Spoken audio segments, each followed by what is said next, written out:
sure is in the right place this time. Okay. I'll go change it. No, he said now. What if your perfect body could be delivered to you, but the price was to devour your old one from the inside out? This isn't a dream. It's the substance. Coralie Farjeet doesn't whisper horror. She injects it. No warning, no comfort, just beauty weaponized. A world where youth is worship and your reflection wants you dead. This is body horror without disguise. Femininity carved open. Perfection decaying under the spotlight. 140 minutes. Demi Moore, Margaret Qualley. A descent so raw you feel your own body flinch.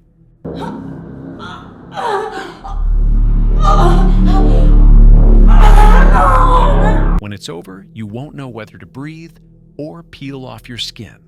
Not a movie, an autopsy of beauty, filmed in real time. Meet Elizabeth Sparkle, a name so painfully ironic it hurts to say out loud.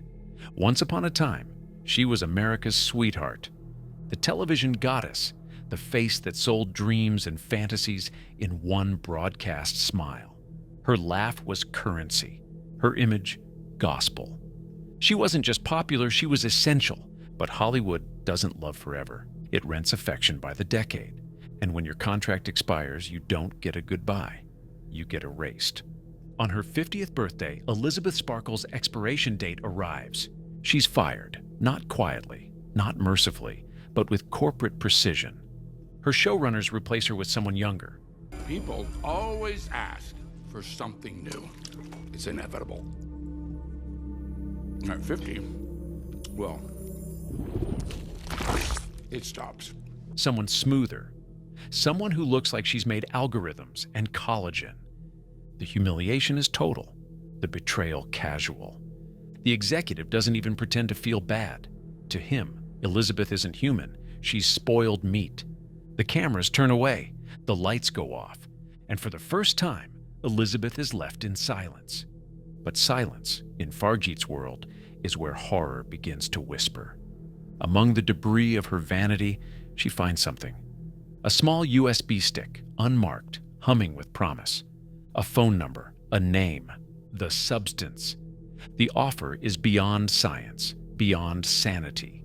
Inject this serum and you will birth your better self. A flawless version of you, extracted from your own DNA and sculpted to perfection. There are rules. Of course, you share one consciousness.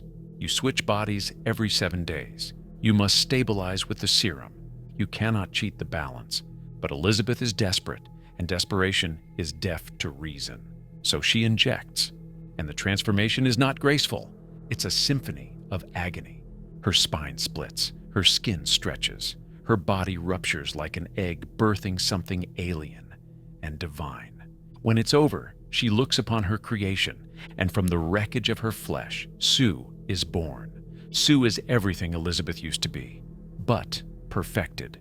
Sharper smile, tighter skin, eyes that command instead of plead. She's youth re-engineered, desire incarnate. Margaret Qualley moves like a predator wearing perfume, her every gesture a threat disguised as a lure. She doesn't just replace Elizabeth on the show, she consumes her. Oh, before you go, I just have to mention a small scheduling issue. At first, the system works. 7 days each, 7 days as Sue, basking in fame and lust. 7 days as Elizabeth, alone, aching, watching from her sterile apartment as her younger self seduces the world that once adored her. But envy is a virus, and envy always mutates. Sue begins to cheat. 8 days, then 9, then 11. Each extra day she steals corrodes Elizabeth's flesh. Wrinkles bloom overnight. Skin cracks like glass. Hair falls in clumps. Her body becomes a decaying hourglass. Time slipping out of her pores.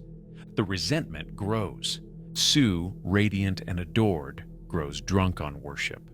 Elizabeth, decaying and forgotten, festers with self-hatred. They share one consciousness, but it's split down the middle like a mirror cracked by its own reflection. Farjeet turns this duality into a battlefield. It's not just horror, it's psychological autophagy. A woman consuming herself to stay desirable. Where have you been? We've all been wanting to have a drink with you for your departure. The camera is merciless. It lingers on veins, on syringes, on skin tearing under pressure. Every shot pulsates with obsession. This is the anti-fantasy of beauty, the nightmare that lives under every flawless selfie, every anti-aging ad, every promise that says, you can be better if you just suffer enough. It's Black Swan if Nina's transformation never stopped. Perfect Blue if identity itself bled through the screen. American Psycho if Patrick Bateman wore lipstick and mascara and aimed his violence inward instead of out. The rules shatter. The serum falters.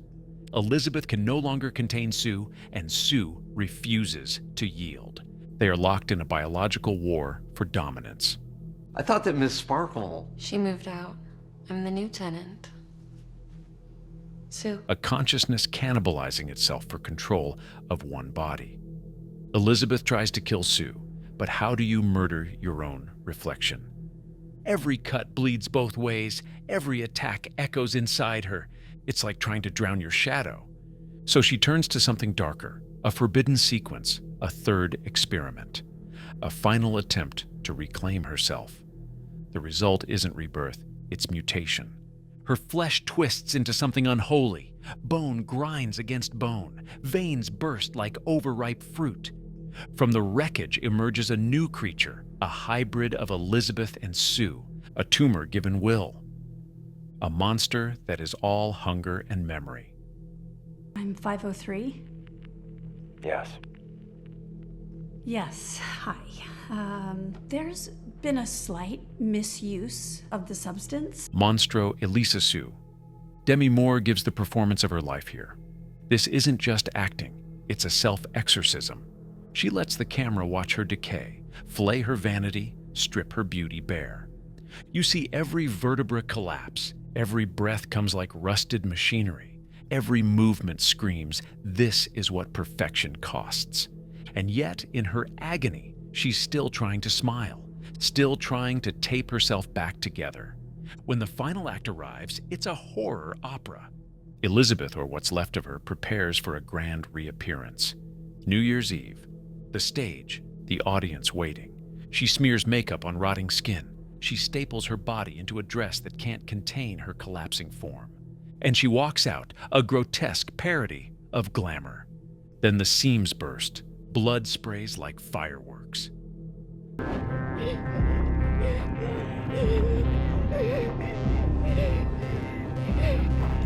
Flesh explodes under the lights. The mask of beauty finally ruptures. The crowd screams. The illusion dies. And what remains is truth, ugly, raw, undeniable. Farjeet doesn't cut away. She makes you watch. Every pulse, every tear, every fragment of the human facade breaking apart. This is not shock for shock's sake. It's catharsis through annihilation. The final punishment of a society that worships beauty until it destroys it. Let's be clear. The substance doesn't do subtlety. It doesn't hint. It bleeds. This is a story about the female body under siege, a war fought under the skin. Every injection is a violation. Every wrinkle is a battlefield. Every moment of transformation is the horror of living in a world that demands you be perfect, but punishes you for trying. Elizabeth and Sue aren't enemies. They're victims of the same lie. That worth is measured in youth. That relevance is proportional to tightness. That beauty is the only language a woman can speak before she's silenced. Hollywood doesn't just discard older women. I try to be myself. Stop it. Stop it. You're taking it from me. It erases them pixel by pixel, wrinkle by wrinkle. You don't retire from fame. You are replaced. Elizabeth isn't fired because she failed. She's fired because she aged, because her face carries memory, and memory makes people uncomfortable. The most tragic part? She agrees. She internalizes the cruelty.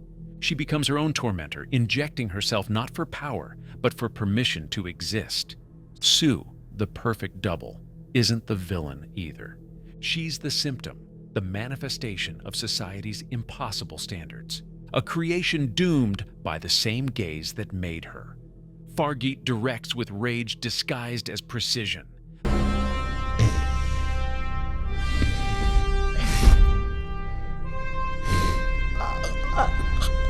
The film screams without raising its voice. It dismantles the male gaze and shows what happens when women are forced to turn it on themselves. This isn't a feminist allegory, it's a vivisection. A literal dissection of what beauty culture does to the body, the mind, and the soul. Every cut, every needle, every drop of serum is an accusation. Every image, a confession. Coralie Fargeet's direction is surgical. Every frame looks like it was cut open with a scalpel and arranged for maximum discomfort. The lighting oscillates between heaven and hell, cold, clinical whites contrasted with the radioactive pinks of artificial femininity. The apartment feels like a morgue disguised as a spa. The television studio like a shrine to consumerism, built on broken mirrors. The camera treats Sue's body the way advertising treats women, glossy, polished, objectified. Wonderful. Wonderful. That's what I'm talking about. Yes. Until the angle shifts, and you realize you're looking at decay in disguise.